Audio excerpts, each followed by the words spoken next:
Muito bem. Atalá, quer falar alguma coisa para eu poder depois a seguir apresentar na Cláudia ou quer se manifestar depois? Não, eu não sei se vocês estão me ouvindo agora.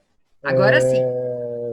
Isso, eu queria dar um alô, um prazer revê-los a todos, professora Regina, doutora Ana Cláudia, doutor Ricardo, doutor André, Leslie, querido amigo, e tantos outros, doutora Verônica aqui, tantos outros amigos da DEFAS, o projeto dos webinários é um projeto antigo, pré-pandemia, podemos dizer assim, que tinha como intuito reunir os membros de uma grande associação espalhadas pelo Brasil, mas com talvez dificuldades de estarmos nos encontrando e nos falando tanto quanto o desejo, a gente tinha desejo e as possibilidades não eram tantas. Então, a gente começou isso antes da pandemia e com essas circunstâncias todas que nós vivemos, o projeto acabou tendo um grande impulso e é um prazer vê-los a todos aqui sob a batuta da nossa presidente Regina Beatriz, e eu estou muito feliz em poder ouvi-los hoje e poder ouvir um pouco a doutora Ana Cláudia também. Vamos ouvir muito a professora Ana Cláudia, a doutora Atalá, a professora Atalá, com muito gosto, né? Assim como a professora Adriana Davos Maluf, que agora já está aqui com o seu vídeo, depois da exposição da professora Ana Cláudia. Por favor, vai ter a palavra, Adriana, com muito gosto para nós, uma grande especialista também nessa área da bioética, ou, como eu prefiro, biodireito, né? Então, dentro disto, né, com todas as críticas que são feitas à expressão, né, biodireito, mas eu prefiro. Depois, gostaria de debater sobre a expressão bioética ou biodireito com a Ana Cláudia e com a Adriana, e com os outros que querem, obviamente, participar, os nossos ilustres participantes. Eu vejo aqui o doutor Eurico, que é o pai da Ana Cláudia, um grande magistrado em Pernambuco, desembargador, e que também está presente, nos honrando com a sua presença. Vejo aqui o Fabiano Rabaneda, que é nosso vice-presidente da DEFAS em Mato Grosso. Como a Atalá colocou, a nossa DEFAS tem representação em todo o Brasil, temos presidentes e vice-presidentes na maior parte dos estados brasileiros, a maior parte, efetivamente, o nosso site dá todas as informações. A nossa grande associação, como disse o doutor Atalá Corrêa, iniciada em 2014, com apenas 5 anos e alguns meses de existência, porque ela nasceu em agosto de 2014, mas já com um trabalho extremamente profícuo, em que se destaca esse trabalho em formato de webinar, que tem a iniciativa do Dr. Atalá Corrêa, teve a iniciativa, tem a coordenação geral do professor, e sempre tem sido do maior êxito, elogiado, professor Atalá, internacionalmente. Temos recebido muitos elogios de participantes, inclusive de outros países, além dos elogios dos nacionais, sempre em relação ao seu trabalho, professor. Muito obrigada, nosso presidente da seção do Distrito Federal da DEFAS, além de coordenador geral aqui do webinar, é o nosso presidente no Distrito Federal. Bom, então, começando a nossa sessão de webinar, quero começar pela apresentação da professora doutora Ana Cláudia Brandão de Barros Correia Ferraz. A professora é nossa presidente da Comissão de Bioética da DEFAS. Já tem realizado muitos trabalhos de extrema relevância em prol da nossa associação, nessa área tão importante da bioética. É especialista e mestre em Direito pela Universidade Federal de Pernambuco, é doutora pela Universidade de Salamanca, com uma tese já publicada aqui em nosso país, interessantíssima. Depois, com certeza, a professora Ana Cláudia também vai falar de sua tese, de sua publicação em formato de livro, que eu recomendo a todos, né? Tive até a satisfação de antes mesmo, né, Ana Cláudia, de você apresentar confiar nesta sua amiga, né, em termos de trechos e dados da sua tese, né, o que é motivo, obviamente, para mim, de uma grande honra e de uma grande satisfação. Atuou como juíza corregedora auxiliar do Tribunal de Justiça de Pernambuco, assessora também especial da presidência, e atualmente é juíza de direito no estado do Pernambuco, titular da seção B da 29ª Vara Cível de Recife, Pernambuco. É professora de Direito Civil da Escola Judicial do Tribunal de Justiça de Pernambuco e coordenadora do curso de pós-graduação Lato Sensu dessa instituição. E também é coordenadora de divulgação científica e cultural do Centro de Estudos Judiciários do Tribunal de Justiça de Pernambuco. Como disse, presidente da Comissão de Bioética da ADEFAS, membro do Comitê de Bioética da Unesco, Instituto Real Hospital Português, também, autora de artigos e vários livros, né? Entre eles este recentemente publicado, além de um anterior, cujo nome é Reprodução Humana Assistida e suas consequências nas relações de família, a filiação e origem genética sob a perspectiva da repersonalização, pela Juruá. Este livro recentemente publicado, fruto da tese de doutoramento da professora Ana Cláudia em Salamanca, é voltado à análise do bebê medicamento, né? Ou seja, do chamado bebê salvador. A professora está apresentando aqui o seu trabalho agora, né? Então, chama-se, o título qual é mesmo, Ana Cláudia, por favor? Filhos para a Cura. Filhos para a Cura. Né?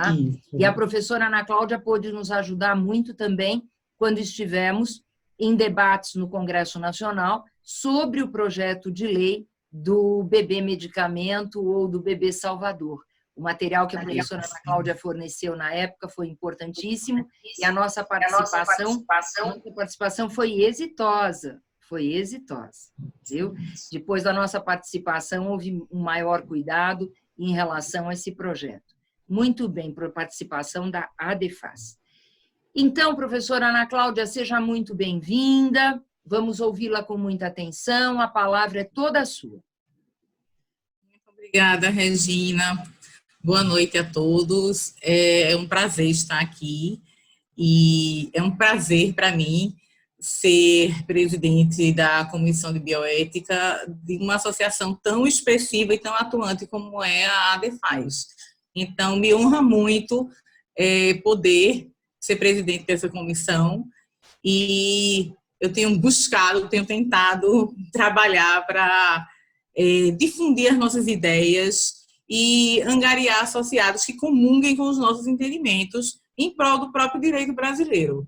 Eu acho que todos nós temos muito a contribuir e que a forma como a ADEFAS trabalha, que é na forma da união, que eu acho muito importante, não é? A união de esforços, é que pode trazer, eu acho, resultados frutíferos. Então, eu queria parabenizar a doutora Regina, da qual sou grande admiradora pelo trabalho que ela desempenha à frente da ADEFAS, apesar de tantas funções, e dizer que eu acho que o nosso caminho é esse, e de pouquinho a poucos passos e a passos lentos, nós chegaremos lá.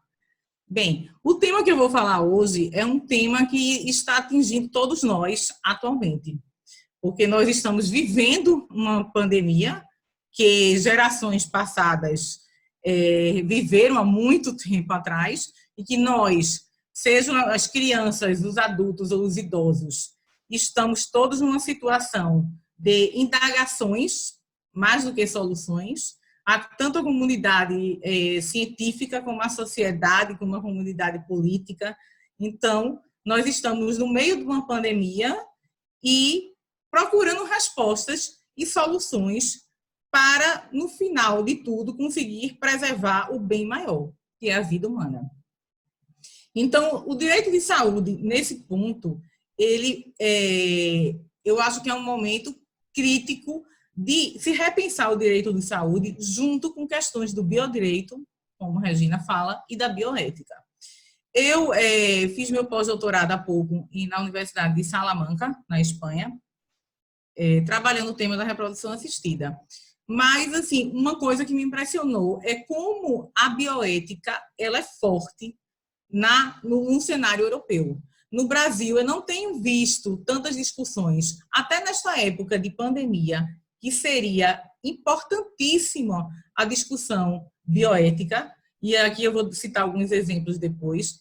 Eu não tenho visto tanta, digamos assim, o chamamento da bioética para solucionar problemas que estão surgindo e que dizem respeito à nossa própria vida. Então, eu acho que essa coligação do direito da saúde com a bioética ela é bastante importante. Eu não vejo esse movimento muito forte no Brasil, não sei se alguém vê. Diferentemente da Europa, que quando começou a pandemia, o que é que se viu logo? A reunião de comitês de ética de hospitais, sejam públicos, sejam particulares, todos no intuito de, por exemplo, estabelecer protocolos mínimos de decisões a respeito de UTI, a respeito de medicação. Para que isso? Para auxiliar justamente os profissionais de saúde no momento de pressão e estresse.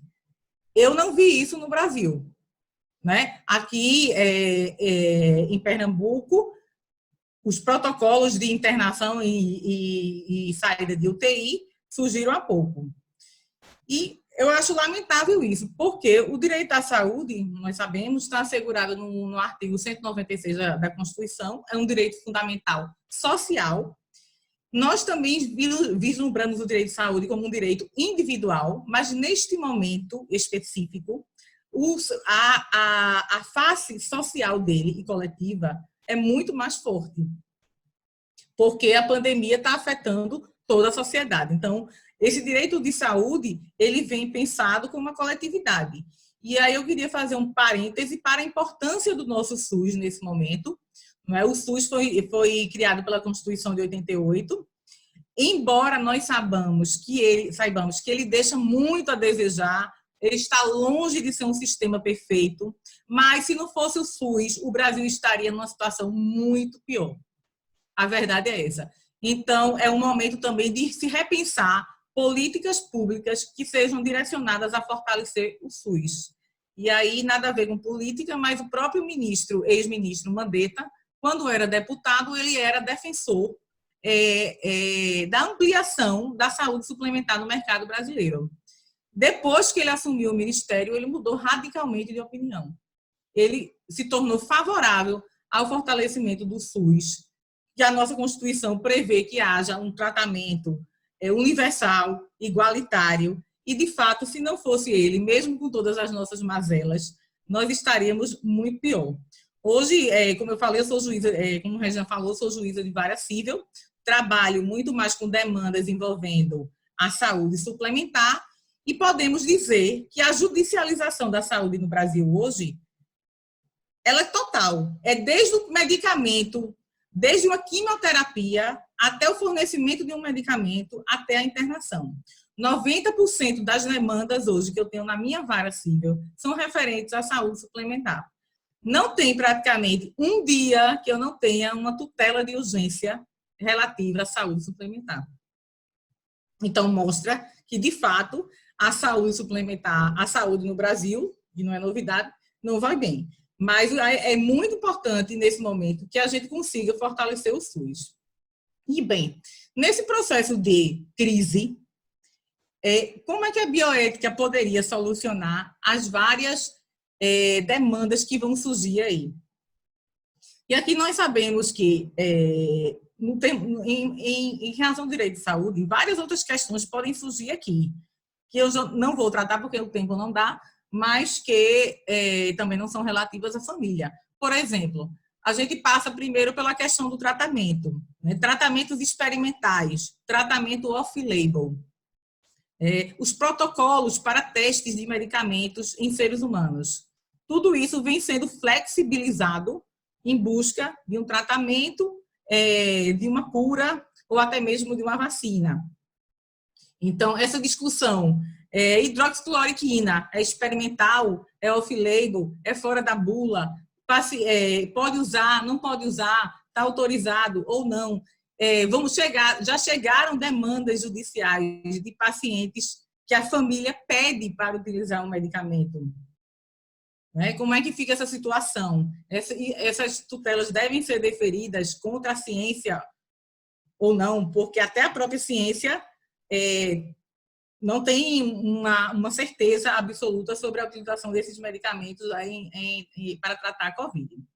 E, assim, são vários problemas. E aí, eu acho que faltou um pouco o papel de bioeticistas, que são das mais diversas áreas, médicos, biólogos, profissionais do direito, na solução desses conflitos. E aí eu queria mostrar um pouco da questão dos como a gente pode, como esses conflitos entram, como esses princípios entram para solucionar esses conflitos. A primeira questão que eu poderia falar é um princípio bioético da justiça. E aí já vem o primeiro problema desse princípio na questão da internação. Né? Nós estamos vendo que os leitos de UTI estão saturados no serviço público em vários estados. Não sei aí como é em São Paulo, aqui em Pernambuco nós temos a notícia de que já existe uma fila. Não é? E quais seriam esses critérios de eleição para colocar um paciente numa unidade de tratamento de terapia intensiva, tratamento intensivo. Então, aqui em Pernambuco, nós tivemos uma recomendação do CREMEP, do Conselho Regional de Medicina, estabelecendo critérios de quais eram os pacientes que teriam preferência. Aqui há uma central única de leitos, onde os pacientes entram, são cadastrados, e aí houve essa recomendação do CREMEP. Eu estava vendo há pouco, o Rio de Janeiro, por exemplo, sequer fizeram essa recomendação ainda. Então, como os médicos, os profissionais de saúde vão atender ao critério de justiça, né, que é o princípio da justiça na bioética, no momento de tomada de decisão dessas, no momento de estresse, no momento em que eles têm que decidir rapidamente. Então, pelo menos Pernambuco estabeleceu esse critério. E aí, aqui, em termos de judicialização da saúde, vem acontecendo uma coisa interessante. Nós tivemos precedentes de negativas de tutelas de urgência, por exemplo, querem internar uma pessoa na UTI, a pessoa está aguardando. E as decisões têm sido justamente no sentido de que o judiciário não poderia determinar quem vai viver e quem vai morrer. Justamente por outro princípio, o princípio da isonomia e da igualdade, o judiciário não poderia determinar em uma tutela quem merece ser internado num leito de UTI e quem não. É bem interessante essa discussão, porque o judiciário remete a critérios científicos. E se diz, os médicos é que devem determinar quem é que vai ter prioridade no internamento, na transferência para um leito de UTI. Seja ele público, seja ele num hospital privado, porque nós sabemos também que há a possibilidade de, não havendo leitos públicos, serem requisitados leitos de hospitais privados ou particulares para internação. Essa decisão, em uma live que eu tive a oportunidade de participar, foi bem questionada, porque algumas pessoas achavam que o judiciário estava jogando tudo para a seara da ciência, para a seara técnica. Eu, pessoalmente, como magistrada, eu concordo, porque numa situação de crise, nós não estamos falando numa situação normal, nós estamos falando numa situação de crise. Então, como gerenciar essa crise com tutelas de urgência? O hospital vai, então, passar na frente daquelas pessoas que ingressaram com a demanda judicial e todas aquelas que ingressaram, qual será a ordem? Ele vai atender, ele vai analisar efetivamente cada caso do ponto de vista técnico ou ele vai cumprir a determinação judicial?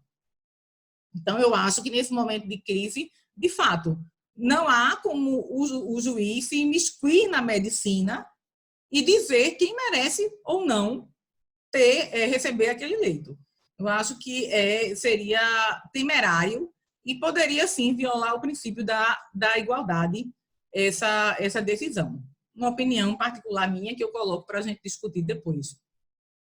Outra questão importante da bioética, outro princípio que a gente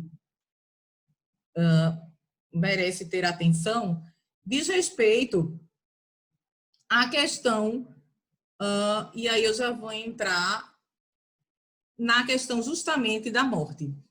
Né? Nós sabemos que, em vários casos, a doença tem evoluído para a morte.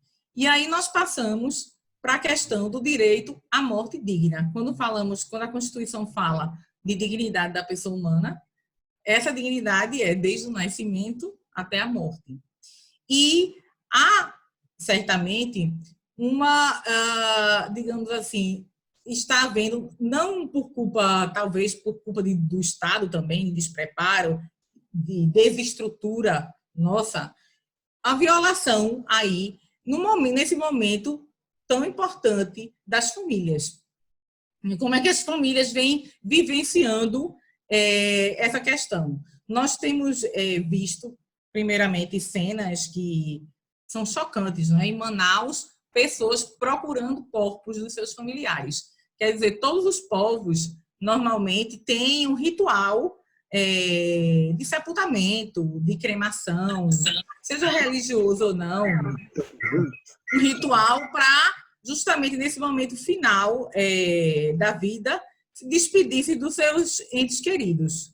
Porém, por conta da grande possibilidade de contaminação, essa possibilidade tem sido afastada dos familiares. Daí que muitos hospitais têm colocado apoios psicossociais para as famílias das pessoas vítimas de Covid, justamente no intuito de proteger aqueles membros da família nesse momento de tanta dor.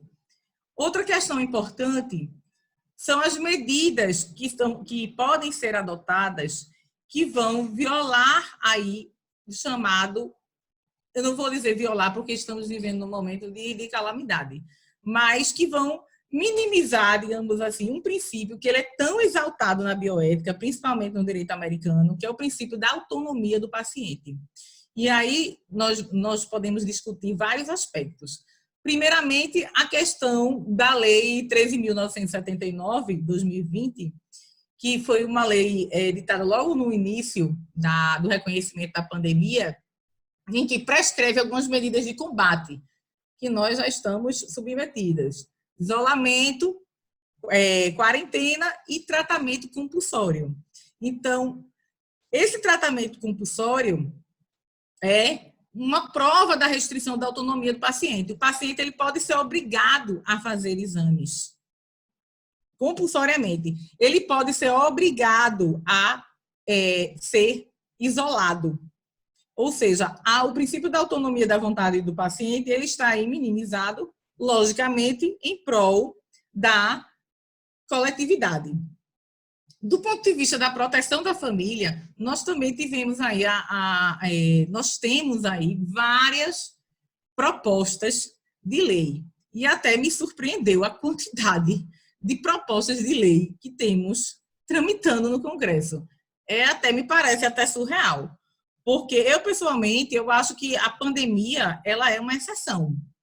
Nós temos Constituição, nós temos Código Civil, nós temos jurisprudência, eu acho que nós temos mecanismos de solução desses conflitos, sem que a gente necessite editar uma enxurrada de diplomas legais, que não necessariamente, primeiro, que vão ter vida curta, e segundo, que não necessariamente vão solucionar adequadamente esses conflitos, que têm várias peculiaridades e nuances. Eu acho que a situação ela é bem casuística. Então, você fazer um projeto de lei para propor, por exemplo, redução linear de aluguéis, redução linear de alimentos. Como? Nós já temos mecanismo. Por exemplo, alimentos, binômio, necessidade, possibilidade. Isso é constantemente analisado pelo judiciário, né? Então, todas as pensões alimentícias vão ser reduzidas em tantos por cento. Cada caso é um caso. Todas as locações, todos os aluguéis podem ser reduzidos. Eu pessoalmente acho que está havendo uma enxurrada de diplomas legais, quando normalmente, repito, nós temos mecanismos para solucionar conflitos, né? Eu acho que tem, onde o legislador deveria legislar, ele deixou de legislar. E agora vem surgindo uma série desses diplomas legais sobre a matéria. E aí eu vou citar aqui alguns. Nós temos, por exemplo... Eu saí da tela. Eu saí da tela? Não, a gente continua te vendo. Estão me vendo? Está na tela. Ana Cláudia, está na tela. Oi, só um minutinho. Ana Cláudia, você está na tela, você está querendo inserir material, é isso? Não, eu ia mostrar aqui uma lei, mas eu não estou conseguindo, não. Mas não tem problema, não. Pode clicar em compartilhar tela, share screen. Que aí compartilha a tela. Quem está falando é a professora Roberta Dremer, que é nossa presidente da Defas no Rio Grande do Sul. Já encontrei aqui. Já aproveitei, Ana Cláudia, e já apresentei a Roberta aqui a todos, a quem não a conhece. Por favor. Roberta, que estava em Portugal conosco. Sim, claro, claro. Roberta. Sim. Então, voltando aqui, por exemplo, o projeto de lei, que eu acho que aqui, no caso, é o mais discutível de todos, e aí eu lembro que a professora Regina e o professor Venceslau fizeram um artigo muito bom sobre ele, é o 1627 de 2020, que estabelece um regime emergencial e transitório das relações familiares e sucessórias na pandemia. E estabelece uma série de regras, como eles mesmos afirmaram, sobre casamento no computativo, ou sobre a questão da sucessão, sobre a questão do testamento, regras que, na verdade, já estão no nosso Código Civil e que podem ser solucionadas também pelo judiciário caso a caso, né? Outra lei que trata de proteção da família, e aí ela era necessária realmente, é a Lei 13.982, que fala do benefício da prestação continuada. Aí essa lei é a famosa lei do auxílio, que o governo está dando aos membros, a 2 membros de uma mesma família, a redação é essa, e também a mulher que seja provedora de família monoparental, ela tem direito a receber 2 cotas desse auxílio. Em seguida, esse auxílio foi estendido também para incluir os chamados pais solteiros, mães adolescentes, trabalhadores informais de baixa renda.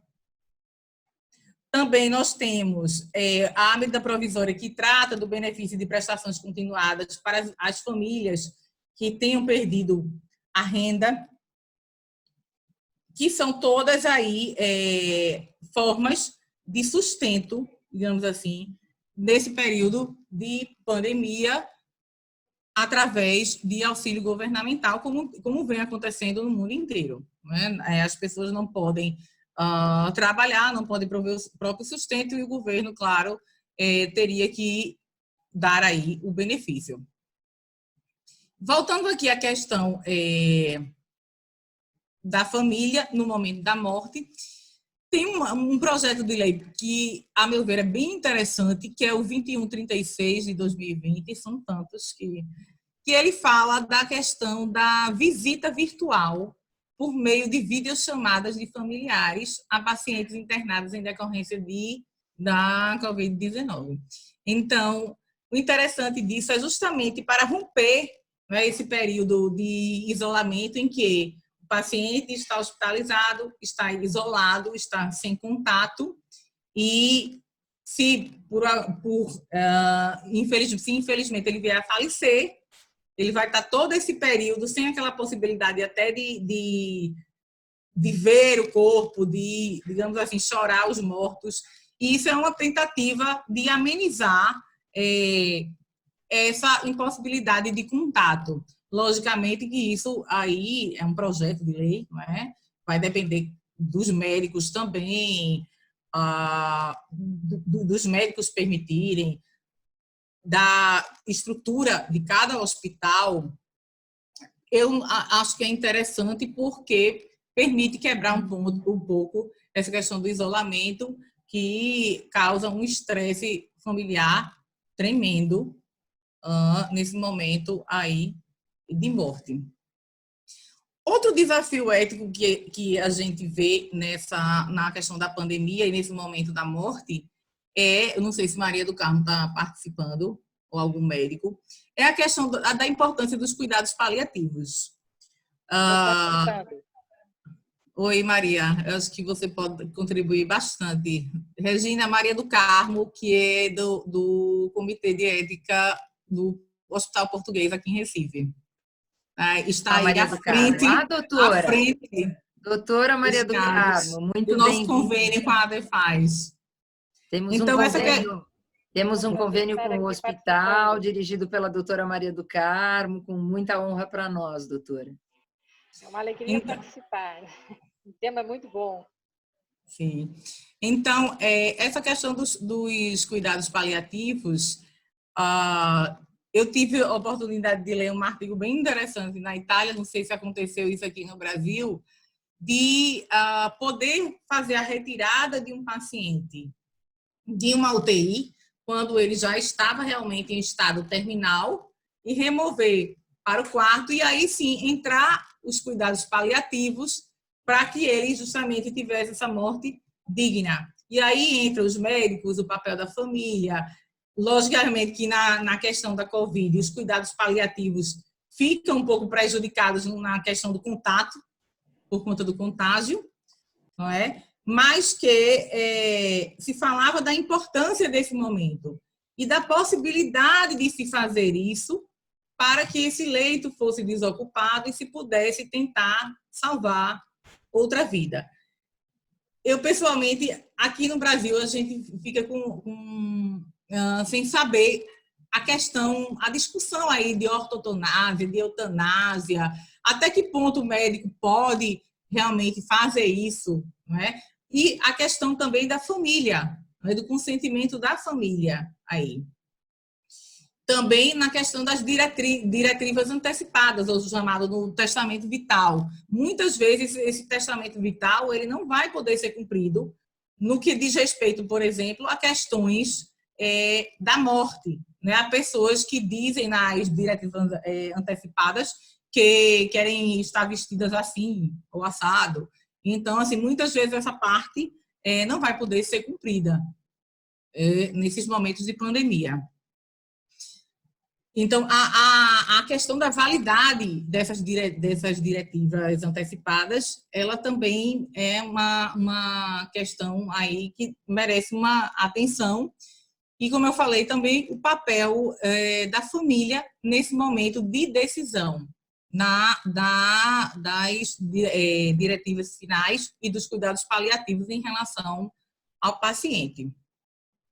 Outro projeto de lei que é também interessante diz respeito à indenização. Há um projeto de lei tramitando que diz que os herdeiros da pessoa falecida por falta de leitos da UTI durante a pandemia, desde qualquer que seja a causa do óbito, ainda que não seja por Covid-19, eles teriam uma indenização no valor de R$60 mil a cada membro da família.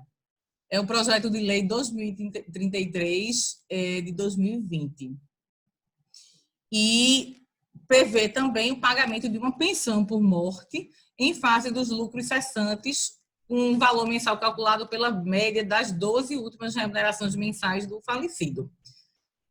Na verdade, aí uma tarifação do dano moral. O projeto de lei prevê R$60 mil. Eu, pessoalmente, também sou contra a questão da tarifação do dano moral, porque eu acho que se nós temos critérios de fixação do valor da indenização, circunstâncias, capacidade econômica do ofendido, capacidade econômica do ofensor,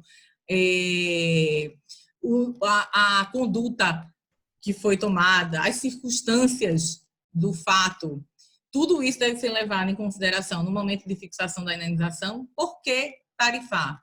Porque todas as famílias, independentemente do tipo ou independentemente das circunstâncias, vão merecer o mesmo valor indenizatório.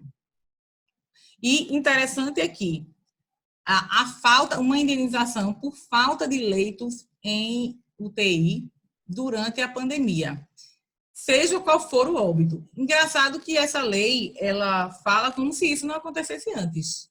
Nos plantões judiciais aqui, de finais de semana em Recife, desde o ano de 2007, quer dizer, faz 13 anos, que há a mesma matéria no plantão. Falta de leito no hospital público, pedindo tutelas de urgência para internar em hospitais privados. Então, 13 anos, e agora vem um projeto de lei para indenizar os óbitos por falta de UTI, independentemente da causa. E realmente me causa um pouco de surpresa. Mas está lá em tramitação. Isso que eu estou falando aqui são só projetos de lei. Nós temos a lei aqui, efetivamente lei, nós temos a questão do benefício, do auxílio, e também a questão das medidas de isolamento e de internamento obrigatório e confinamento. E o restante que eu falei, todos são projetos que estão tramitando, mas que a gente vê realmente uma intenção de querer tentar solucionar o problema, mas que, como eu falava no começo, talvez a gente não precise de tanto um esforço legislativo. Talvez nós tenhamos já mecanismos, tanto jurisprudenciais, como eu falava, doutrinários e legais já, para solucionar esse momento de exceção, né? Que eu espero, nós todos esperamos que seja um momento de exceção. E aí vem uma questão que eu queria pontuar, que é uma mudança, digamos assim, de paradigma, que eu acho que essa pandemia vem provocado, em relação a um olhar da família de acordo com um princípio da solidariedade e também da responsabilidade. A solidariedade é um princípio constitucional, nós sabemos. E do princípio da solidariedade decorre vários deveres jurídicos. Mas talvez ele tivesse um pouco, digamos assim, esquecido ou mitigado em razão de uma exacerbada autonomia e individualismo que a gente vem verificando na nossa sociedade. E aí eu costumo dizer, no campo do meu estudo, que é da reprodução humana assistida, como as pessoas dão valor ao seu, digamos assim, ao seu desejo, à sua autonomia. E aí eu acho que essa pandemia está servindo para que surja um olhar para o outro, né? A família, ela tem que ter solidariedade. E a sociedade também como um todo. Então, nós vivemos um momento em que a nossa liberdade e a nossa autonomia está mitigada pela responsabilidade que nós temos perante o outro, de não contaminar ninguém. Então, eu não posso mais sair do jeito que eu quero e fazer o que eu quero, porque a minha conduta, a minha liberdade, a minha autonomia pode provocar dano à sociedade como um todo. Então, nesse aspecto, eu acho que é um ponto positivo que nos fez todos, independentemente da área, juristas, médicos, pessoas humanas, digamos assim, pensarmos no outro como realmente um indivíduo. E essa questão da solidariedade e da responsabilidade da família, ela também aí seria tópico, não dá para a gente falar, eu já vou concluir aqui, ela também se verifica em relação ao idoso, né? Eu não toquei muito nesse papel, nesse ponto, mas o idoso aí em posição de vulnerabilidade. E lembrando aqui que, como muitos defenderam, e daí a importância de a gente ter critérios nessa escolha de tratamento, critérios que não sejam discriminatórios e critérios que não sejam utilitaristas, né? O perigo desses momentos de crise é justamente partir para esse tipo de critério utilitarista, porque considera que vamos salvar quem for mais útil. Então, esse critério, ele viola totalmente o princípio fundante da nossa Constituição e do nosso Estado, que é a proteção à dignidade da pessoa humana. Então, a questão da vulnerabilidade do idoso, nesse momento, é muito importante. E aí, repito, a gente tem que afastar o critério utilitarista. E essas recomendações dos conselhos de medicina, elas são importantíssimas por isso, porque elas realmente estabelecem critérios científicos que são internacionalmente adotados. E isso foi feito muito no início da pandemia pelos países europeus, por exemplo. Eu acho que aqui a gente tem um estado como o Rio de Janeiro que ainda não foi estabelecido esse tipo de critério. Eu acho que é uma coisa gritante, né, e que viola completamente a isonomia e outros princípios da Constituição. De deixar nas mãos do médico e de um sistema de saúde que nós sabemos que está precário há muito tempo, essa tomada de decisão sobre a vida das pessoas no momento em que ele também está sob forte estresse e sob forte risco, como também a sua família. Não vou terminar a palavra à discussão e lembrar que Habermas, ele já falava no seu livro O Futuro da Natureza Humana, da necessidade do ser humano agir com precaução, responsabilidade e solidariedade. Então, eu acho que ele já vinha vendo isso, prevendo isso há muito tempo.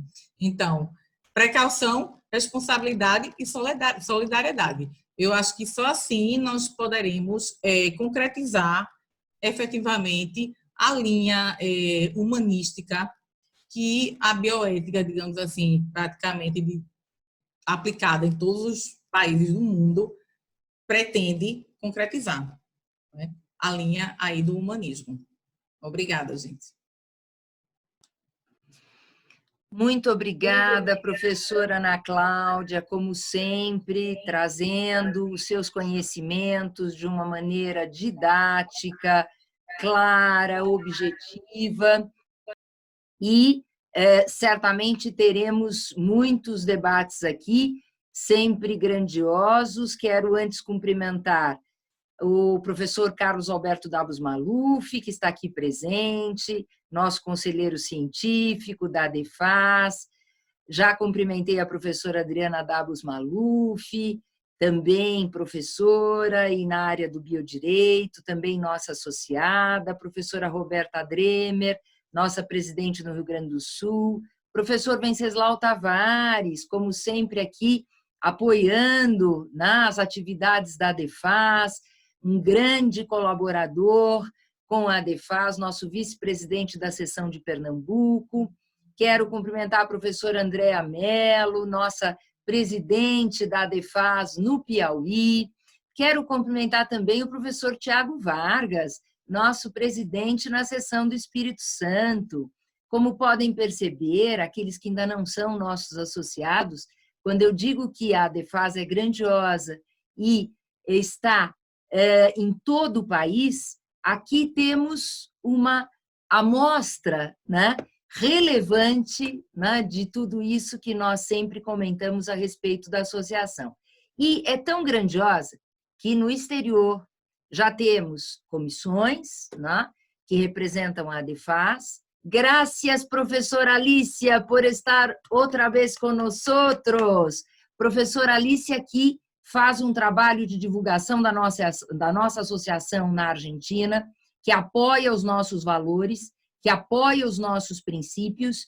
Bem, temos aqui, então, vários participantes. Professor Valdir Grisar Filho, novamente conosco, um prazer recebê-lo. E se, porventura, esqueci de falar de alguém, não posso deixar de esquecer, e em nome dele cumprimento todos, mais uma vez, o doutor Eurico, nosso professor em Pernambuco, e pai desta grande jurista, professora Ana Cláudia. Pois bem, então, temos aqui, então, um tempo de debates bastante interessante. Quero começar abrindo a palavra para a professora Adriana Dabos Maluf. Professora Adriana Dabos Maluf, quer fazer algum comentário ou quer ser provocada no comentário? Estão me ouvindo, professora Regina? Perfeitamente. Em primeiro lugar, quero cumprimentar a palestrante, excelente exposição, muito clara, muito didática, e cujo conteúdo eu concordo em gênero, número e grau. A questão da falta de protocolos para internação, e já estamos aqui partindo em alguns estados, como o Rio de Janeiro, que os índices dos leitos já estão saturados. A professora tinha feito uma pergunta como estava em São Paulo. Hoje eu vi que 86% dos nossos leitos já estão tomados. O próximo passo vai ser como na Itália, os médicos terem que decidir quem eles vão entubar, quem eles vão dar o leito de UTI e qual é o momento que vão ser transferidos, de fato, os pacientes da UTI para o quarto, para semi-intensivo. Hoje eu vi também um outro assunto que me arrepiou. Uma pessoa foi enterrada viva, retiraram do quarto da UTI, na verdade do leito, para rapidamente colocar uma outra pessoa. Quer dizer, cadê o papel dos bioeticistas? Aí, ela levantou muito bem a questão da necessidade da interferência dos bioeticistas para a realização de protocolos para que a gente possa atuar melhor no ambiente hospitalar. É isso mesmo. Pois é. E dentre todos esses problemas e todas essas dificuldades em matéria de saúde e de leitos que existe no nosso país, né? Eu havia conversado com a professora Ana Cláudia antes, professora Adriana, sobre alguns outros aspectos que também são muito interessantes a todos nós, como, por exemplo, a existência do testamento vital. Sim. Nós sabemos que há testamentos vitais, e na sua maior parte, sabemos, são para abreviar, né, os momentos de necessidade de aparelhos, enfim, buscar ali uma forma mais abreviada em relação ao sofrimento do paciente fadado ao falecimento. Mas existem alguns testamentos vitais, e eu vou comentar um segredo aqui. O meu é assim, para que, por princípios religiosos católicos que eu tenho, respeitando, obviamente, quem fez outros testamentos vitais, o meu testamento vital é aquele em que eu peço que fique, peço aspas, determino, né? Porque no testamento vital nós determinamos, né, essas diretrizes antecipadas, né, que são feitas no testamento vital, que eu fique tratada e ligada a aparelhos até os últimos recursos que possam existir. Porque, pelos meus princípios, penso assim e assim quero. Professora Ana Cláudia, se eu estivesse sofrendo de Covid, espero não passar por isto, que Deus me proteja, né? Mas digamos que isto acontecesse comigo e o Ricardo apresentasse o meu testamento vital, sendo que ali teriam que ser desligados os meus aparelhos por força de alguma opção, como daquelas que a Ana Cláudia e a Adriana falaram, né? Como é que o Ricardo poderia fazer valer a minha vontade? Ou seria uma força maior, né? Como diz o professor Maluf, um grande estudioso do caso fortuito de força maior, quero ouvir o professor Maluf também sobre isso, fiz essa pergunta até bem ali provocativa ao professor Maluf, né? Ou seria um caso fortuito de força maior e o meu testamento vital se tornaria ineficaz diante desta falta de leitos, né? Não estou falando em interesse próprio, por favor, não vou ter Covid, Deus é Pai, não vou precisar de leito, Deus é Pai, mas é exatamente pelo interesse, né, da matéria do testamento vital em relação a esses momentos tão difíceis que estamos passando. Professora Ana Cláudia ou professor Maluf, quem quer falar? Bom, posso falar do lado do ponto de vista jurídico, professora Regina Sim. Beatriz? O que vigora? É o meu seguinte, testamento ou a determinação hospitalar? o que vai acontecer é o seguinte, quando se trata de menor de idade, é como no caso do testemunha de Jeová, por exemplo, se for menor de idade, não pode haver recusa da família, os médicos poderão interferir. Isso, no caso do testemunho de Jeová, terá que ser feita, assim, a transfusão de sangue, não será respeitada a vontade da família, só se for maior de idade. No Mas seu eu caso, não sou menor de idade. não Eu é não menor sou de menor idade, de mas eu idade. preciso fazer um paralelo, porque o caso fortuito, professor e todos os demais colegas, o que se caracteriza o caso fortuito não é a imprevisibilidade do evento, é a inevitabilidade. E não há o que fazer, porque no caso, por exemplo, de caso fortuito, furacão, terremoto, maremoto, todo mundo ele é previsto, mas não é inevitável. Quer dizer, não é imprevisibilidade, porque isso Bevilacqua já dizia há mais de 100 anos atrás. E tem um autor francês chamado Radouin, que nos anos 20 defendeu com maestria uma tese de doutoramento em Paris.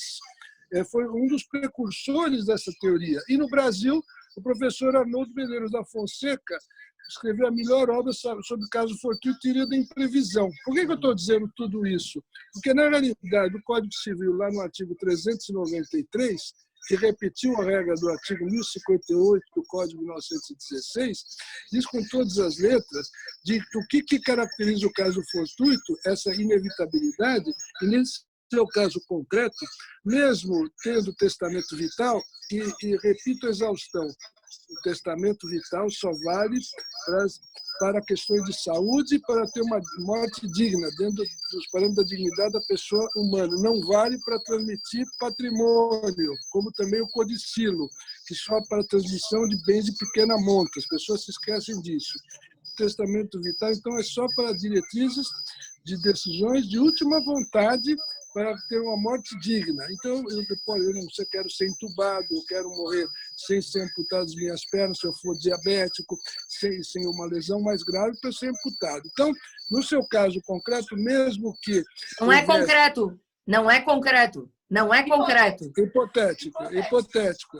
Mas, nesse caso, entendo eu que aí o caso se aplicaria, sim, o caso fortuito do artigo 393. Acho que é o caso típico do artigo 393. Não tem nada a ver com motivo superveniente. É um fato estranho, a pandemia.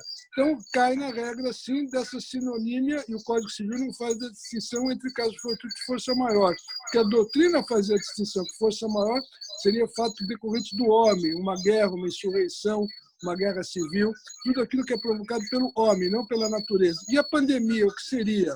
Seria provocado pelo homem? Isso foi feito no laboratório? Ninguém sabe. Então, veja a situação. Mas tanto faz se for caso fortuito ou força maior, o fato é que é a inevitabilidade que caracteriza. Sendo a inevitabilidade, aí fica uma situação difícil, porque ficam duas posições conflitantes. A escolha de Sofia, o que seria melhor aí? Difícil solução, sim. Olha, interessantíssimo, não é, Ana Cláudia?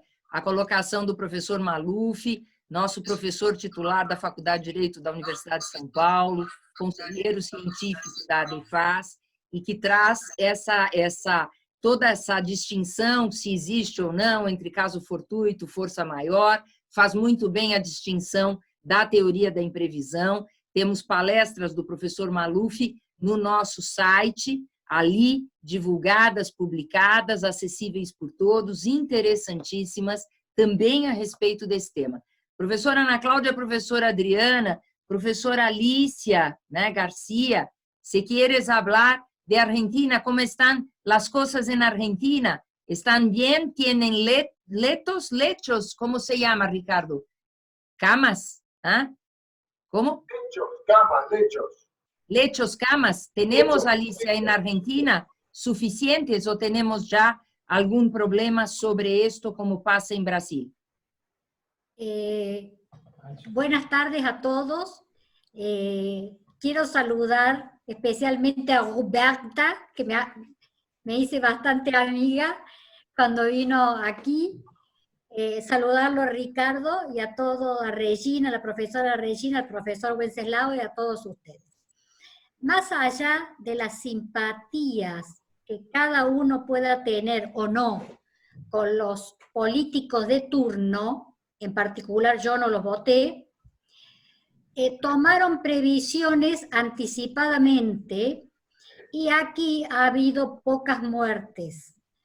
Ese tiempo que obligó a hacer una cuarentena total, estamos hace casi 50 días encerrados en la casa, sin poder salir las personas de más de 60 años y que pertenezcan a grupos de riesgo, solamente para hacer alguna compra y en la cuadra, impuso la obligación del Estado de prever la adquisición de respiradores, le permitió casi 1 mes y medio al gobierno de turno la posibilidad de comprar barbijos o tapaboca, no sé cómo lo llaman.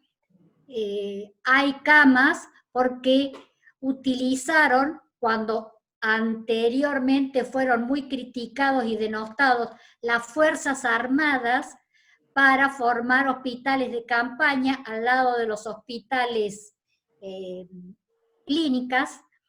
Entonces, todo eso hace que la Argentina tenga cerca de 30.000 contagiados, pero solamente 242 muertes. Así que en ese sentido creo que se actuó rápidamente. Bien, e mira, como é importante, como disse a professora Alicia, a quarentena, o isolamento, que mesmo diante, digamos assim, de ausência de simpatia, né, como diz a professora Alicia, mas sempre com a sua lealdade, com a sua sinceridade, né, diz e elogia o governo argentino, né, a presidência, né, do governo argentino e a equipe que fez uma quarentena está fazendo, não é, professora Alicia? Está sendo, não? Continua, não? Com resultados extremamente positivos, né? Hoje mesmo eu fui com o Ricardo até a igreja Nossa Senhora do Brasil, estuvo em la iglesia de Nossa Senhora de Brasil, acá cerquita, para bendizer uma cruz, um crucifixo, né? Que está ali, ele está mostrando. E foi, digamos, a primeira vez que desde o dia 24 de março saí daqui e fui um pouquinho mais distante, porque saí acho que só 2 vezes para ir ver meu pai em todo esse período, e ele mora aqui vizinho. E dentro disto, eu olhei para a rua está cheia, as calles estão llenas de autos, não? Na igreja, todo isolamento, o padre nos recebeu para bendizer com todos os cuidados, todas as cautelas, mas eu estou falando das ruas. A população não se dá conta, né? Nem com tudo que aparece, que é informado pela internet, pela televisão, né? Não é possível, pelos jornais, não é possível, não é acreditável, né, o que acontece no nosso país. E, professora Alicia, se não há governo forte nem nestas horas, né? Porque não adianta ficar uma discussão entre a presidência, o Ministério da Saúde, o governo do Estado de São Paulo, né? Deveria haver um movimento, né? Muito mais consciente e muito mais responsável no nosso país. Mas, enfim, então, professora Ana Cláudia, acha que o professor Carlos Alberto Damos Maluf tem razão? O meu testamento vital iria por terra, ou seja, não valeria? Caso hipotético. Eu, sinceramente, concordo com ele. Porque eu acho que, nesse momento, o coletivo é muito mais importante do que o individual. Como eu falava, a autonomia, que é um princípio tão exacerbado, até pela bioética ocidental, digamos assim, nesses momentos, esse princípio ele está mitigado. Então, essas medidas, por exemplo, de exames compulsórios, internamento compulsório. Ora, se a pessoa opta por ficar com todos os aparelhos, mas a concretização da sua vontade vai importar em dano ou risco à vida de outro. Eu acho que se a gente for só pesar esses valores envolvidos, eu não teria como fazer prevalecer o seu testamento, doutora Regina. Não teria. Não Eu acho teria. que nessa situação, não. Ricardo quiere hablar. Habla, Ricardo. Bueno, primero, buenas tardes a todos. Ana Claudia, súper bien. Entendí todo, todo, todo. Hola, Alicia, ¿cómo va? Wenceslao, amigo, ¿cómo va? ¿Todo bien? Bueno, Malufi, me había olvidado de Malufi, que está acá abajo. Bueno, lo mío es un poco diferente al enfoque jurídico, si bien entiendo que la autonomía de la voluntad hay que ser respetada, ese caso hipotético me parece que no va, no hay que tomarlo en cuenta. Pero bueno, como dijo Alicia, el gobierno argentino, mi hijo vive en Argentina, trabaja en una empresa y le dijeron te quedás en tu casa por 20 días y no se podía mover de la casa. Así que fue una medida extrema, pero que fue fundada con una situación realmente mundialmente crítica. Entonces, eso hay que respetarlo de este gobierno, que no lo apoyo tampoco. Mi enfoque es muy cortito. Yo pude obtener el beneficio, si se puede decir así, de esta pandemia, la parte buena de la pandemia, y escribí 2 cositas que puse: estar en casa con tus seres queridos a tu lado, tu familia en general está sana, tenés para comer, tenés donde dormir, tenés donde bañarte, tenés jabón, tenés tantas cosas que hasta hoy no te diste cuenta que tenés. Es hora que te despiertes. No quiero ser grosero, pero me lleva a preguntarte, ¿qué querés? Cuidar a los tuyos que tenés muchas cosas que muchos no tienen y todavía no te diste cuenta. La economía está destrozada. El culto de las diferentes orientaciones religiosas están cancelados. Tal parece que hoy Internet, WhatsApp, Facebook y demás pueden superar esas situaciones. Sigue vigente el tango de Discépolo, que Alicia conoce. Hoy, con esta, da lo mismo el que labura, noche y día como un buey, el que vive de las minas, el que mata, el que cura o está fuera de la ley. Entonces, esta pandemia parece que más grave porque repercutió en las clases poderosas económicamente hablando, que las menos beneficiadas con el dinero, el poco recurso económico, sigue igual. Duerme en la calle, come lo que le toca y cuando le toca se baña con los caños que están en las calles. Pero el pudiente estuvo viajando por todo el mundo y ese es el más preocupado. La bolsa cayó, el banco no le da la posibilidad de retirar su dinero, la empresa debe pagar salarios a la gente que no trabaja y están en cuarentena, no puede desplazarse a su lugar. En pocas palabras, la productividad está bastante complicada y siguen cayendo en forma impresionante las ganancias. Pobre hombre, lo único que tiene es el dinero. Entonces, yo lo único que quiero agregar, muy cortito, es, me compadezco de los que perdieron esos seres queridos. La única fortuna que pueden disfrutar es el dinero. Acompaño a los que hoy tienen la fortuna del amor de la familia. Volver a casa es el deseo de toda persona y ahora parece que quedarse en casa es una tortura. Basta de tonterías. Disfrutemos de lo que por suerte tenemos sin dejar de lamentarnos por los que não tienen nada. Só isso eu queria agregar. Não mais. E o Ricardo sempre com a parte poética e filosófica dos nossos webinários, não é, professora Alicia? Professora Ana Cláudia, tem aqui uma pergunta da Roberta Dremer, aliás, uma colocação da professora Roberta, que é a nossa presidente no Rio Grande do Sul, da seção da DEFAS do Rio Grande do Sul. Lembrei muito da Irma Macera, que analisa, nossa vice-presidente nacional da DEFAS. Professora Irma sempre analisa a matéria dos idosos, né? E a professora Roberta pergunta para a professora Ana Cláudia, considera possível que hoje em dia haja até uma maior quantidade de casos de abandono de idosos em razão da pandemia, ou não tem ainda propriamente um elemento a respeito, professora Ana Cláudia? Bem, eu não posso dizer com certeza a respeito dessa matéria. Também não vou, assim, dar dados que eu não sei. Mas isso é um paralelo. Tem até um colega meu aí da Espanha que está nos ouvindo. E aí é interessante esse tema, que a gente viu a Europa sofrer isso, porque na Europa os idosos vivem muito em casas, em asilos. Isso, então, assim, tanto que nós vimos, não sei se todo mundo teve a oportunidade de ver as notícias disso, de como há essa cultura de os idosos viverem, não com as famílias, mas em asilos. Houve uma contaminação muito grande e muitas mortes no próprio asilo ou em casa sós. Né? Aqui no Brasil, eu acho que a gente é um pouco diferente.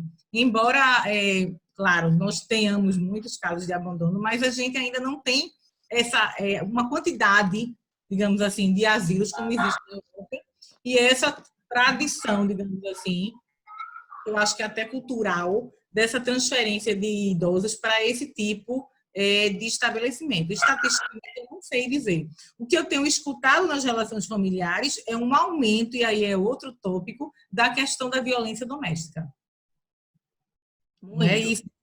Muito. Esses dados o aumento é imenso. Nós temos não só as estatísticas, não é, Ana Cláudia, brasileiras, mas nós temos na advocacia, no meu escritório, experiências dramáticas nesse período em razão da violência doméstica. Ou seja, é algo efetivamente, Ana Cláudia, assustador. E, obviamente, que é aquilo que eu sempre, escutando aqui o filósofo e poeta Ricardo Bipmeil, digo, quando o casal, a família está harmônica, claro fique que as medidas de isolamento geram um pouco de dificuldade, mas tudo se supera porque existe, obviamente, esta harmonia prévia à pandemia. Quando o casal já sofre com os atritos, o caminho aí é extremamente desarmonioso e agravam-se todos os problemas familiares, né? Essa proximidade. Eu lembro aqui, eu quero homenagear o professor Carlos Alberto Bittar, professor Maluf, o meu professor, né, na Faculdade de Direito da Universidade de São Paulo, o meu verdadeiro orientador nas minhas duas teses, professor Carlos, a nossa homenagem, não é, ao professor Bittar, e saudoso professor Bittar. E o professor Bittar, ele tinha frases lapidares, a sua obra sobre dano moral é insubstituível no Brasil, é o que me parece, né? E sempre atualizada, inclusive, pelo filho.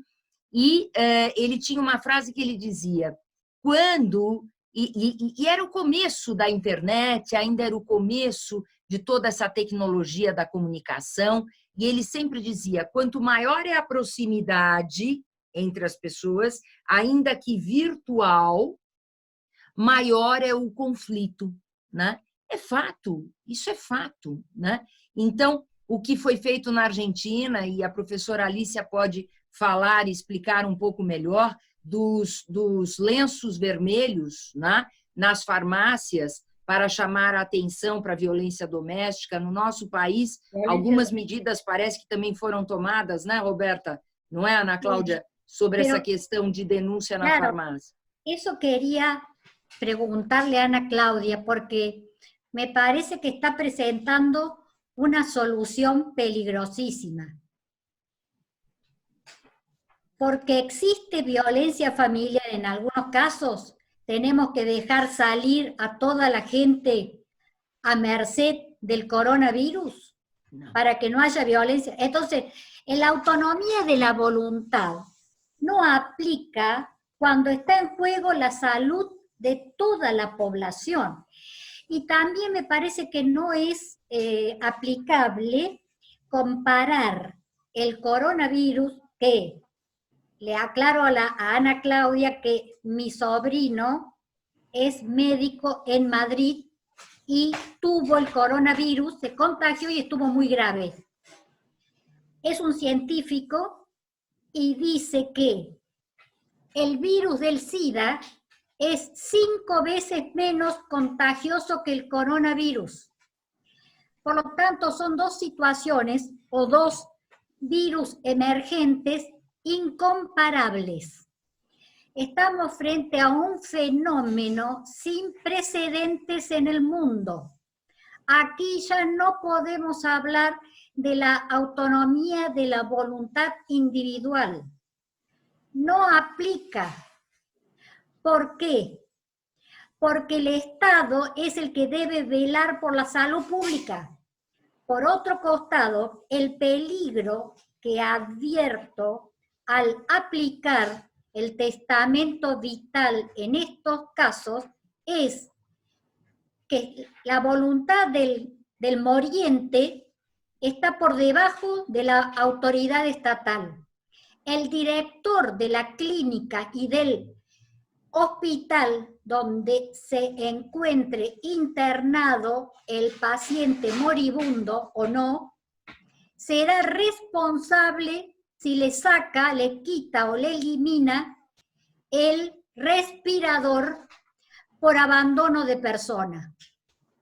En estos casos está en juego la salud pública, que es de orden público. Es de orden público. Aquí no interesa que yo no me contagie, sino interesa que yo no contagie a los demás. Y acá se está viendo con un aspecto puramente individualista. Eso es lo que quería decir, que son situaciones diferentes. Tampoco es cierto la falsa dicotomía entre salud o economía. No es así.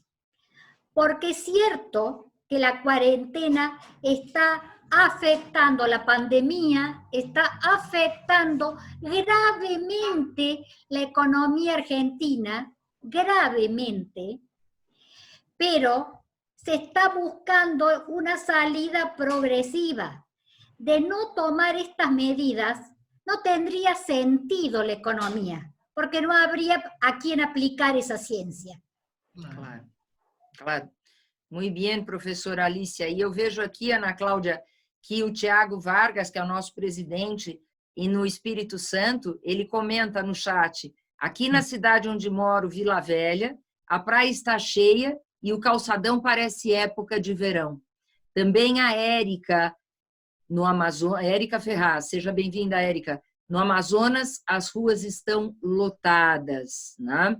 E a Solange faz um comentário aqui a respeito daquele assunto de que falávamos antes, professora Ana Cláudia, que ela pensa que há de se levar em conta várias circunstâncias, né, na opção, além da idade, o estado geral de saúde do paciente, enfim, é algo efetivamente, Solange, muito, muito complexo, como bem apontou a professora Ana Cláudia, né?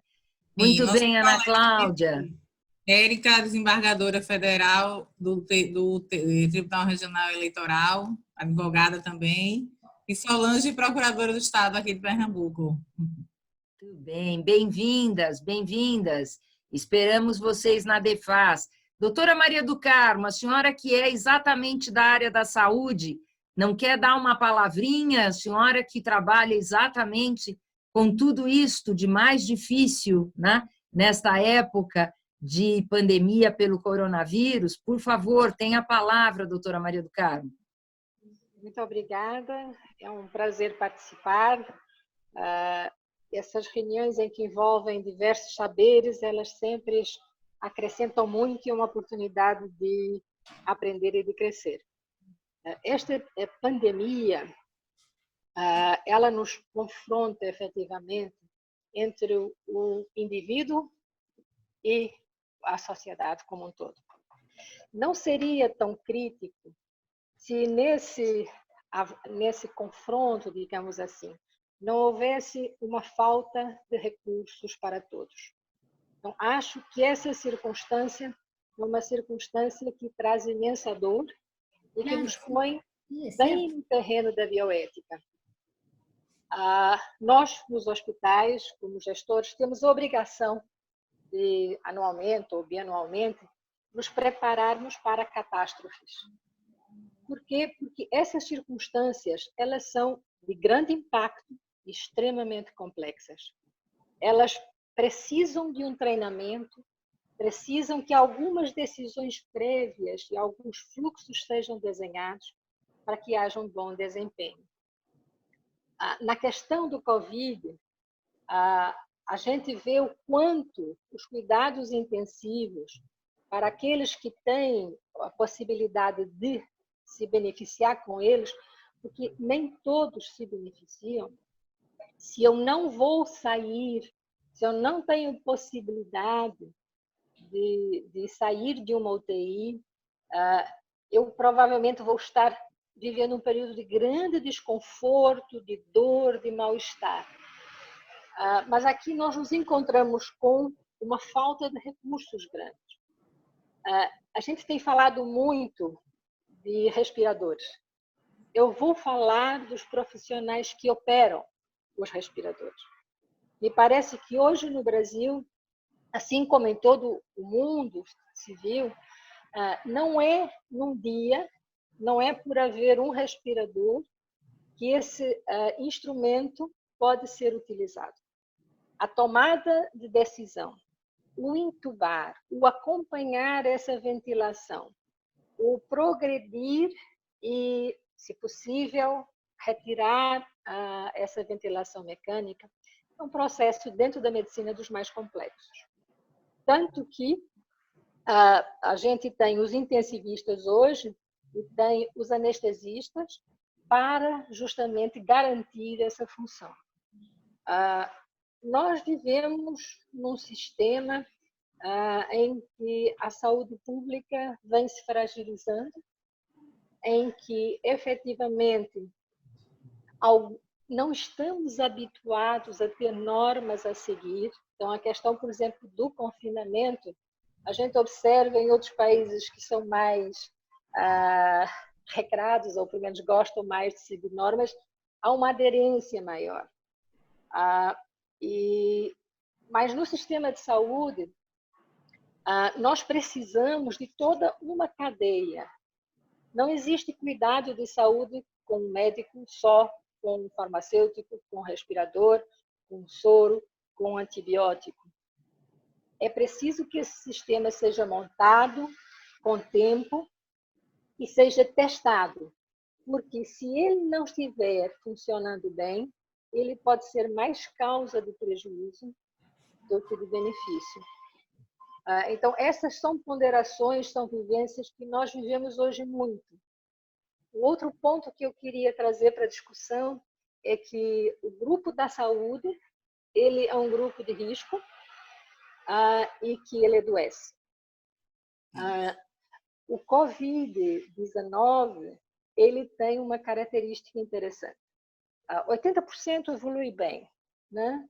E os restantes têm complicações. Mas, naqueles que têm complicações, a complicação maior é de via aérea. E essa via aérea, ou em gotículas ou em aerosol, se nós fizermos alguns procedimentos, ela contamina o ambiente. Para que não haja esse contato, é necessário e é ético que aquele que se vai expor ao risco para o bem do outro, ele tenha as proteções necessárias. Claro. E mesmo as proteções, elas são efetivas.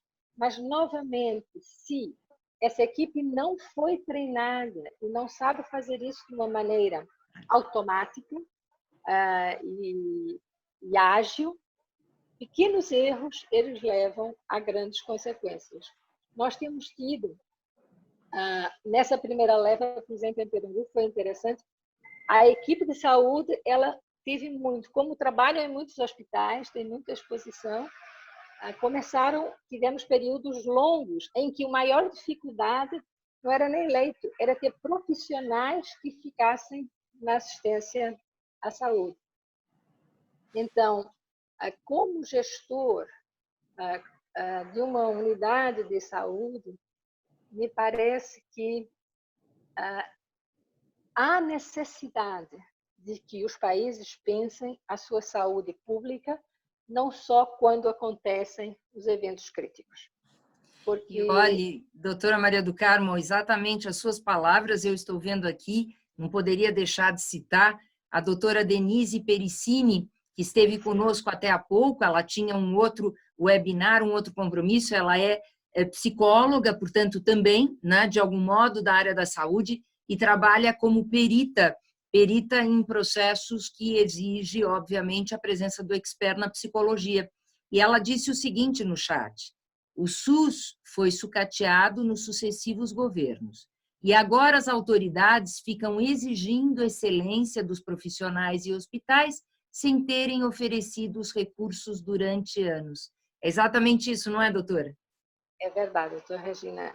Nós encontramos um sistema frágil para enfrentar um problema muito crítico. Então, acho que é uma excelente oportunidade de nós pensarmos que o que aconteceu hoje pode acontecer novamente.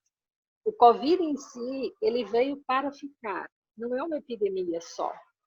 Ele é uma epidemia porque nós agora não temos imunidade. A população mundial não tinha nenhum anticorpo contra. Vai chegar a uma situação de equilíbrio, mas vai continuar aí. E nós temos a influenza, que conosco coincidiu com essa epidemia, coincidindo em quadros respiratórios também. Então, há todo hoje um conhecimento estruturado que, para nós médicos, é muito bom compartilhar com os operantes do direito, porque nós vínhamos de uma situação em que o individual tinha prevalência sobre tudo, e inclusive levando à falência do sistema público. Nós, quantas vezes um paciente gasta as verbas da Secretaria de Saúde do município ou do estado? E como isso passa não só pela área da saúde, mas pela área do direito, quando existem dúvidas e conflitos, é importante que esses temas sejam trabalhados, esses pontos sejam pesados, para que quando surgirem as complicações que elas surgem, a gente possa atender. Mas eu quero agradecer muito. Eu também tenho uma segunda reunião agora, mas fiquei muito contente de participar. A Ana Cláudia e a professora Regina são pessoas muito queridas, o professor Venceslau, do nosso Comitê de Bioética da Unesco, e é sempre uma alegria e uma oportunidade de crescer, podemos conversar. Eu agradeço muito a todos e já me despeço e parabenizo pelo excelente evento.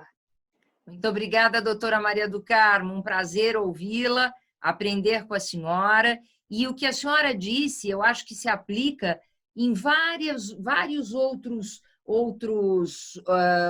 debates, né, em que falamos a respeito da pandemia.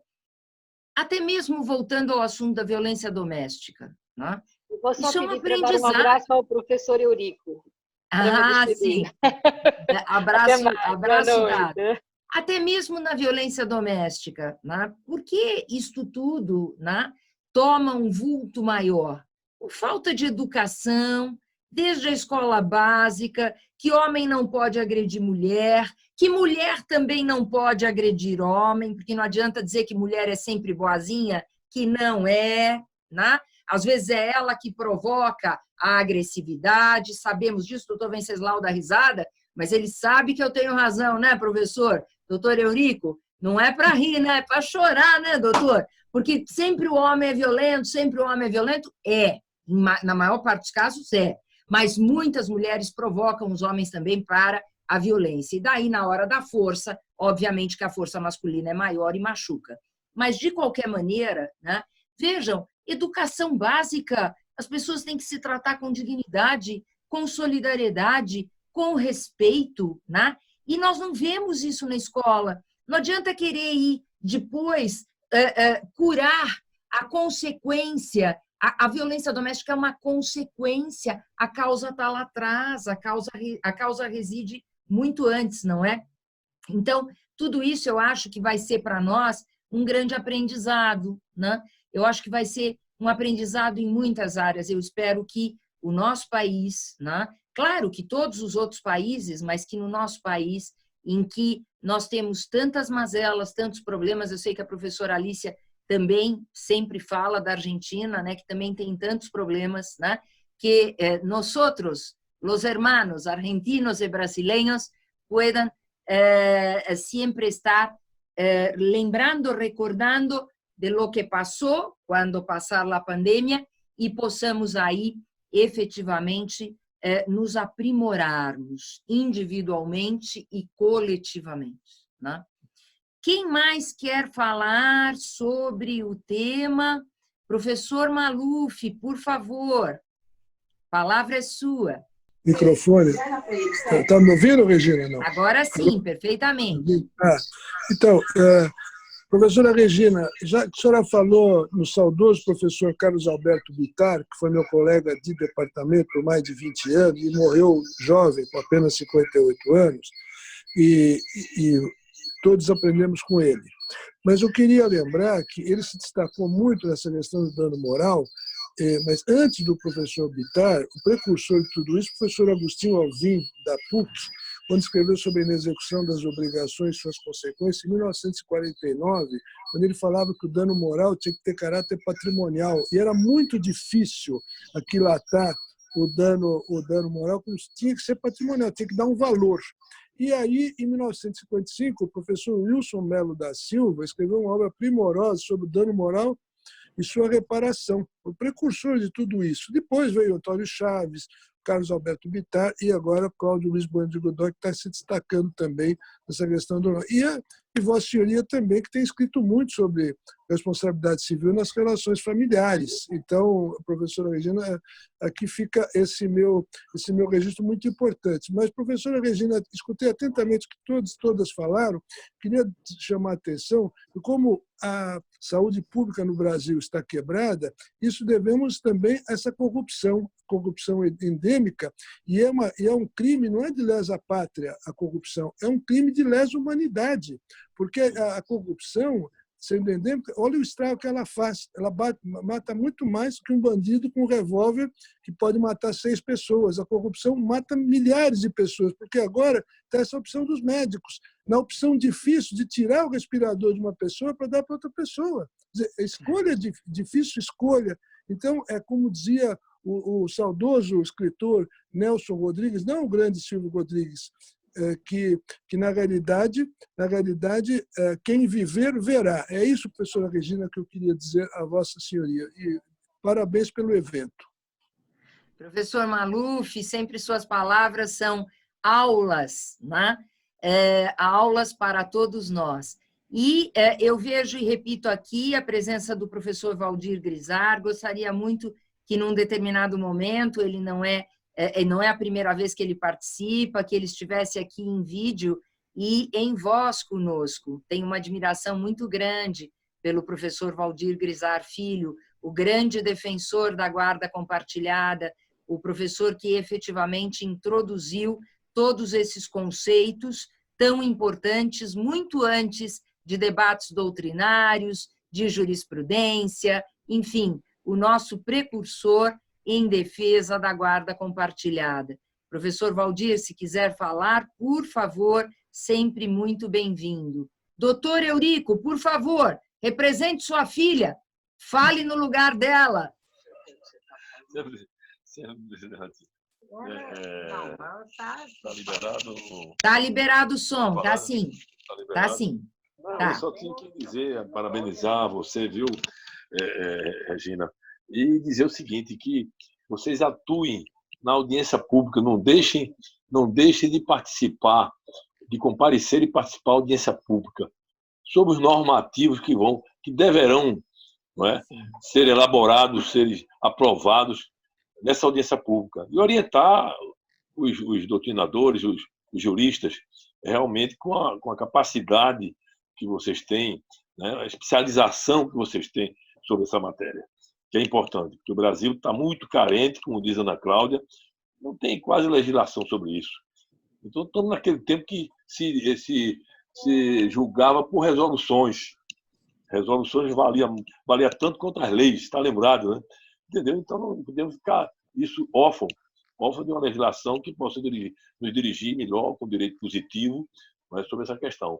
E é importante que você, Regina, encabece esse movimento, e Ana Cláudia também, e congregue aí esse pessoal operoso, preocupado com esse ramo do direito para realmente o Brasil evoluir e poder ter um direito realmente efetivo. E numa época dessa, agora com essa pandemia, nós temos que realmente nos preocupar com a saúde. Não é? E hoje, como a Ana Cláudia falou,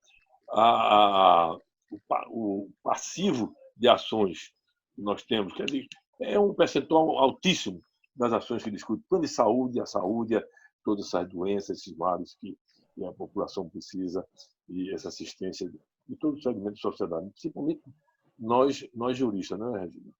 E parabéns, viu, por você, pelas idades suas, pela preocupação e pela grande jurista que você é. Um grande abraço, prazer em revê-la, mesmo virtualmente. Um abraço aí para um amigo Venceslau, grande jurista também, para a doutora Maria do Carmo, que são daqui da terra, e essa baluarte do Hospital Português, do grande Hospital Português de Recife. Uma boa noite, satisfação em ter participado. Obrigada, muito obrigada, doutor Eurico, satisfação toda nossa. Eu vejo que o doutor Valdir Grisar Filho aqui nos dá a satisfação de vê-lo, né? Professor Valdir, quer, por favor, ter a palavra? Será uma honra para nós. Boa noite, Regina. Boa noite. Prazer em revê-la. Prazer em ouvi-la na companhia de todos esses companheiros leais e idealistas, né? Cumprimentar a professora Ana Cláudia pela exposição que nos fez, né? Não é um tema que me é próximo, essa especialização do direito da saúde, né? Mas gostei da observação muito precisa do professor Carlos Alberto a respeito do testamento vital. Faria só uma observação que deve-se mudar o nome desse documento, né? Testamento não é. Esse testamento cumpre-se em vida, né? Então, propriamente não é um testamento. Devia pensar uma nova nomenclatura para essa figura. E só para descontrair um pouco, quando Regina falou em violência doméstica, né, que esse tempo de pandemia tem aproximado muito as pessoas e isso tem provocado uma avalanche de questões nessa área. Eu ouvi uma história muito engraçada. Perguntaram a um sujeito, uma pessoa que já estava casado há 30 anos, um executivo muito agitado, muita viagem, muita reunião, e perguntaram para ele, como é que você está fazendo agora isolado em casa? Olha, foi muito bom esse isolamento. Sabe que a minha esposa até parece uma pessoa legal? Muito bom, doutor Valdir. Então também serve não só para provocar a violência, mas também para unir, né, para as pessoas se conhecerem, né, se despojarem de suas armaduras e passar a ter realmente uma vida melhor. Eu cumprimento, Regina, pelo evento, como sempre, muito bom de ver vocês todos. E cumprimento mais uma vez a doutora Ana Cláudia pela exposição. Um abraço a todos. Muito obrigada, doutor Valdir. Seja sempre muito bem-vindo. Estamos esperando a sua presença como associado da ADEFAS. Vou lhe mandar um convite pessoal. Quero muito que o senhor esteja conosco. Vai engrandecer muito a nossa associação, professor Valdir. Será um prazer. E eu gostaria de terminar com um debate entre a Ana Cláudia e a Adriana sobre aquela pergunta que eu fiz. Bioética ou biodireito? Qual a expressão melhor? Estamos, Adriana? Estamos, Adriana. Eu queria fazer, antes, se tivesse tempo, uma observação da sua questão hipotética de testamento vital, e já fazendo também uma referência que o professor Valdir Grisardi falou. O nome testamento vital vulgarmente é usado, mas é muito questionado, preferem diretivas antecipadas da vontade. Não tenha dúvida que a doutora, a professora, é jovem, saudável, com certeza não tem comorbidades, a chance de pegar Covid é pequena porque está em quarentena, como nós.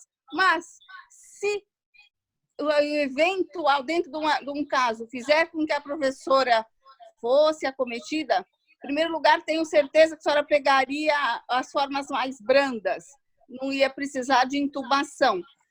E também concordo que, nesse momento, em face aí dos princípios da fraternidade, solidariedade, princípios constitucionais, norteadores de direitos humanos e tudo mais, o social está prevalecendo em cima do individual. Mas, se eu entendi um pouco a colocação, a retirada da professora ali da intubação não podia ser feita. E ela também não seria uma questão de distanásia, de deixar, porque faz parte da terapêutica do tratamento, e não lhe oferecer o respirador seria aí uma questão de utilitarismo. É uma outra questão. Os termos bioética e biodireito. O biodireito acabou sendo um ramo, ele se difere da bioética. Por quê? Porque a bioética vai problematizar, ela vai tratar de questões de caráter ético, caráter de vida, de saúde, caráter médico, que não tem consenso. Ela é, antes de mais nada, a ciência do dissentimento. E essas questões, para elas não ficarem só no debate, alguém precisa regulamentar. Quem é esse alguém? É o biodireito. Então, eles são questões diferentes. Eu, quando dou essa matéria na faculdade de Direito, chamo de biodireito, porque é um termo mais palatável para os advogados. Mas, quando sou convidada nas faculdades de Medicina, trato do tema bioética. O mesmo conteúdo, mas o nome é mais palatável para os operadores das ciências médicas. Então, a minha sugestão de diferenciação é essa. Uma é uma questão já de que se discute a ética, a outra traz a base legal. E qual é? Desde a Constituição, leis especiais, leis ordinárias, resoluções do Conselho Federal de Medicina, da ANS, da OMS, tratados internacionais e toda aquela pleiade que a gente tem. Ana Cláudia, obrigada, Adriana, por esses esclarecimentos preciosos. Ana Cláudia, o que você diz? Bioética ou biodireito? Professora Adriana, e eu só lembrei de uma coisa do meu mestrado, que quando eu falava de biodireito como um microsistema, e as pessoas da banca me elucidaram, disseram, não, isso não é um microsistema, biodireito não é um microsistema. E foi o resto de toda a defesa do mestrado, pegaram esse terminho, como o biodireito como microsistema. Na verdade, como a professora Adriana falou, justamente isso. A bioética seria a ética aplicada às ciências da saúde. Né? Então, é mais a ver com a ética. O biodireito é justamente o que a gente normatizou. Então, não sei se o termo é microsistema. E aí veio toda aquela discussão. O direito do consumidor é um microsistema, o biodireito também é um microsistema. E essas coisas. E Ana Cláudia, Ana Cláudia, como a sua voz ainda continua um pouquinho complexa de ouvir, né? Eu vou aqui dizer a todos o que a Ana Cláudia procurou colocar, quem não conseguiu ouvi-la. Ela disse que biodireito não é um microsistema, né? E ela concordou perfeitamente com a professora Adriana a respeito das suas colocações. Eu gostei muito, Ana Cláudia, quando a Adriana disse o seguinte: bioética é um termo mais palatável para a área da saúde, para a área dos médicos, e biodireito, um termo mais palatável para quem segue, né, a carreira jurídica desde a sua graduação. E realmente é isso. Os médicos não gostam da expressão responsabilidade civil, os médicos não gostam, não é, Adriana, da responsabilidade biodireito, né? Os médicos não gostam muito do direito, né? É natural, é outra área de conhecimento, né? É outra área de conhecimento. E eu sei disso, porque na Fundação Getúlio Vargas, eu coordenei um curso de pós-graduação durante 10 anos. E eu coordenei este curso em que um dos módulos, o principal, era sobre responsabilidade civil na área da saúde. E eu convidava médicos das áreas exatamente daquelas aulas, né, que eu iria dar, médicos gastro, médicos cirurgiões plásticos, médicos dermatologistas e até dentistas na área da responsabilidade civil, na odontologia, para falar junto comigo, né, cada um no seu aspecto, né, para que nós pudéssemos entender o que a área da saúde pensa e para que a área da saúde pudesse entender o que o direito pensa, né? E foi extremamente interessante, foram 10 anos muito interessantes, né? E nós começamos a entender por que os médicos têm uma ojeriza da expressão responsabilidade civil. Saibam que não é nem porque tenham medo da condenação e indenização, não é isto, né? É que os conceitos na área da medicina, não é, Ana Cláudia, sobre o que é o erro médico, são muito diferentes dos conceitos do direito a respeito do erro médico, né? Existe no campo da saúde, né, todo um conceito distinto pela área, efetivamente, de conhecimento, né? Ana Cláudia, quem sabe sua voz melhorou agora? Muito bem. Não. Que pena. Ana Cláudia, olhe, não importa, porque o que importa foi, o importante foi a sua exposição brilhante, a sua participação sempre voltada, né, ao melhor trabalho. Professora Ana Cláudia, que já esteve conosco em Portugal, no Minho, no nosso último congresso da ADEFAS, realizado lá, último e, obviamente, sempre penúltimo, porque teremos um próximo já previsto em dezembro. Deus leve essa pandemia embora por inúmeras razões, inclusive em razão do nosso futuro congresso a ser realizado em Portugal, mais uma vez em dezembro. E, repito, contando com a presença de todos, professor Tiago, que também esteve conosco em Portugal, né? Agora teremos ainda outras tantas presenças, a professora Roberta, tantas outras presenças relevantes, né? Então, dentro disto, eu quero agradecer muito, muito, e mais uma vez a Ana Cláudia. Quero que ela não se aborreça com a questão da voz. Eu já passei por isso no webinar que eu apresentava, eu mesma, né? Então, essas coisas acontecem, mas a sua voz foi extremamente audível durante a sua brilhante apresentação. E quero agradecer mais uma vez esses ricos debates, professora Adriana, que participe aí junto com a professora Ana Cláudia, da nossa comissão de bioética, né? E de biodireito, né? Vamos chamá-la assim. O que vocês acham, né? Professor Valdir, muito bem-vindo. Gostaria muito de fazer um webinar com a sua presença sobre guarda. Tá bom, aceito. Então, já está convidado, vamos marcar esse webinar. Professor Venceslau, nossos trabalhos aí enviados ao doutor Eurico, em que já nós dois criticamos aí projeto de lei, né, a respeito da pandemia e na área de família, não é? Mande lá para o doutor Eurico, para ele ver se nós trabalhamos direitinho, doutor. E, mais uma vez, agradecendo a Andréa, a todos aqui presentes, o maior carinho. Nós tivemos, Ana Cláudia, 150 participantes. Em cada quadro nós temos, são 25, tivemos 3 quadros preenchidos de participantes do mais alto nível. Por quê? Por causa da nossa palestrante, a nossa presidente da comissão de bioética. Muito obrigada. Obrigada a todos.